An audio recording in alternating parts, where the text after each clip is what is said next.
Hello, it's Father Len McMillan from St. Pius, and this class is for our third through fifth graders.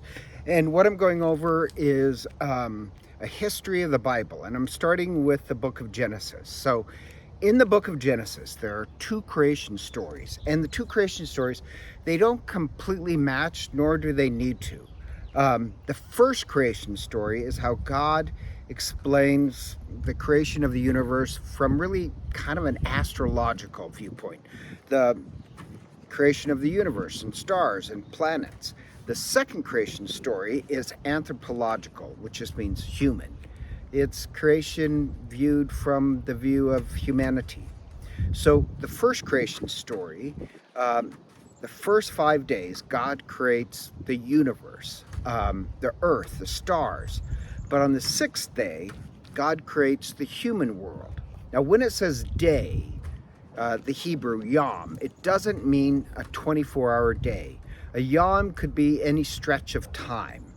And so, like St. Augustine says, well, what the first creation story tells us is that God took created matter, and then from non-living matter created living matter, and then human beings. And so the ancient view of the church, even from St. Augustine, was this view of it wasn't 7 particular days. The number 7 in the Bible means covenant. 7 always means a covenant. So how you say in Hebrew to make covenant is to cut 7.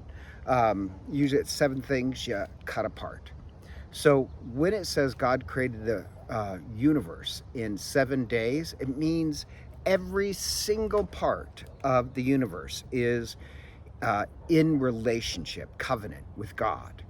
Also, the fact that when it says 7 days, 7 yams, it's actually a way of saying God created time. And so St. Augustine from the very early church had this joke about time. And his joke is this: what was God doing before he created the universe? And Augustine's joke is nothing. He had no time. Time only exists in this world, not in heaven. And so when it says 7 days, it actually also means God created time. And so the first point about this is that God is a creator, not a craftsman. A craftsman can take wood or some pre-existing material and build it into something else. That's the idea of Mormonism, not Catholicism. God can create out of nothing. And when it says in the first creation story, God created humanity, that also means something. That the words is God says, let us create humanity in our image. And then God creates humanity in great diversity all at once. And the idea here is that the image of God for a human being is actually community. God for us is a trinity, perfect loving relationship. So the image of God is not one singular human being in the first creation story. The image of God is when all of us live together in community and love.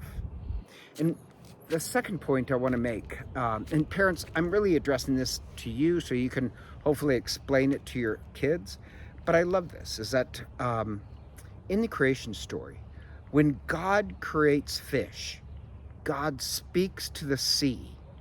When God creates trees, he speaks to the soil. But when God makes human beings, he speaks to his heart. And what it means is this: fish were meant for the sea, trees were meant for the soil. But we human beings, we are meant to live in the heart of God. And so here's an analogy. Do you know how whales die? Whales die by drowning. They're mammals, not fish. They have to come up for air. So they are born in the water. They live their life in the water, but they're not of the water.